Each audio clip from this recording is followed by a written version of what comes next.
নমস্কার, আপনারা দেখছেন ইনস্টা খবর। আমি অনুশ্রী। বিশ্ব রাজনীতির মানচিত্রে ভারত ও পাকিস্তান দুই চিরপ্রতিদ্বন্দ্বী পারমাণবিক শক্তিধর রাষ্ট্র। তাদের দ্বন্দ্বের ছায়া শুধু উপমহাদেশ নয়, প্রতিফলিত হয় আন্তর্জাতিক রাজনীতি, কূটনীতি ও জোট রাজনীতির পরতে পরতে।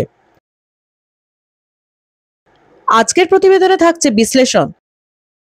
প্রথমে দেখা যাক ভারতের পক্ষে কোন কোন দেশ রয়েছে। বর্তমানে ভারত যুক্তরাষ্ট্রের একটি ঘনিষ্ঠ অংশীদার। দুই দেশের মধ্যে প্রতিরক্ষা, প্রযুক্তি ও বাণিজ্যিক খাতে বহু চুক্তি হয়েছে। চতুর্দেশীয় নিরাপত্তা জোটে ভারতের সঙ্গে আছে যুক্তরাষ্ট্র, জাপান ও অস্ট্রেলিয়া।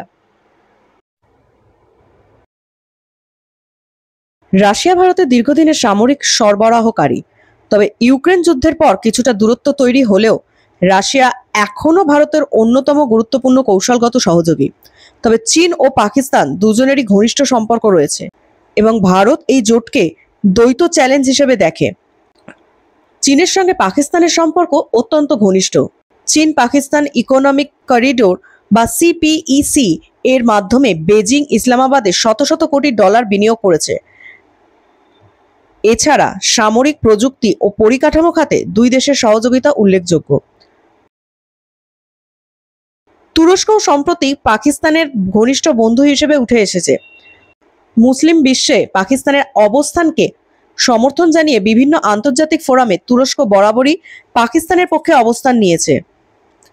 আরেকটি গুরুত্বপূর্ণ দিক হলো ইসরায়েলের সঙ্গে ভারতের ঘনিষ্ঠতা।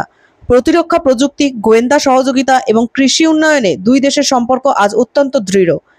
পাকিস্তান এই সম্পর্ককে শত্রুভাবাপন্ন মনে করলেও সৌদি আরব ও আরব আমিরাত, যারা আগে পাকিস্তানের একান্ত মিত্র ছিল, তারা এখন ভারতের সঙ্গে ঘনিষ্ঠ সম্পর্ক গড়ে তুলেছে। একাধিক বাণিজ্য ও বিনিয়োগ চুক্তি তার প্রমাণ। বিশ্ব রাজনীতির এই দৃশ্যপটে ভারত ক্রমেই একটি বৈশ্বিক শক্তি হিসেবে প্রতিষ্ঠা পাচ্ছে। অন্যদিকে পাকিস্তান চীনের ওপর অনেকটাই নির্ভরশীল হয়ে পড়ছে। তবে আন্তর্জাতিক সম্পর্ক কখনোই স্থির নয়।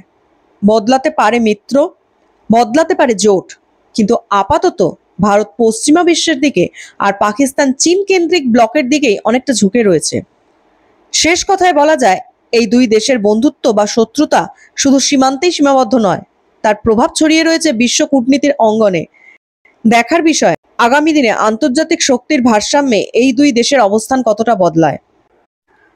আজকের মতো এখানেই শেষ করছি। ধন্যবাদ।